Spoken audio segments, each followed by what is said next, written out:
Guys মই আজি আহিছিলোঁ মঙলদৈৰ পৰা মানে ঘৰৰ পৰা দলগাঁও লাইনটোত আহিছিলোঁ। এইটো দলগাঁও লাইনটো নতুনকৈ মোৰ কনফিউজ হৈ গৈছিলোঁ অলপ, মানে বেলেগ ফালে যাই পাইছিলোঁ। ইফালে অকণ ইউ টাৰ্ণ মাৰি আহিব লগা হৈছে নহয়, মানে সিফালে মই ৰৌতা লাইনত যাই পাইছিলোঁ, এইটো দলগাঁও লাইন নহয়।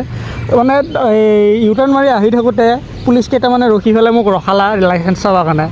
তাৰপিছত মইতো আজি মানি ৰিক্সটো লগত অনা নাই, মোবাইলত থৈ দিছোঁ। মোবাইলত এতিয়া বিচাৰি নাপাওঁ মানে পুলিচটোৰ আমনি লাগি গ'ল। লাষ্টত উপায় নাপায় পুলিচটো বাকীকেইটাৰ ফালে চাই পেলাই বেছি দেৱা যা আৰু ৰখি থাকিব নোৱাৰোঁ বোলে। গাইছোঁ মোৰে মাথা বেয়া হৈ গৈছে, বিচাৰি নাপালোঁ। ইমান পৰেদি বিচাৰোঁতে পুলিচৰ আমনি লাগি গ'লে। ভাই যা তই মোৰ নালগে নাচাওঁ বুলি কৈ দিলা। এই গতি আৰু মোৰ কি ক'ম আৰু গাইছ। গতিকে ব'লক অকণমান কাম আছে কৰি আহোঁ, আহোঁতে বাৰু ডাইৰেক্ট চিধা লাইন হ'ব, বেছি টেনশ্যন নাই। চলো।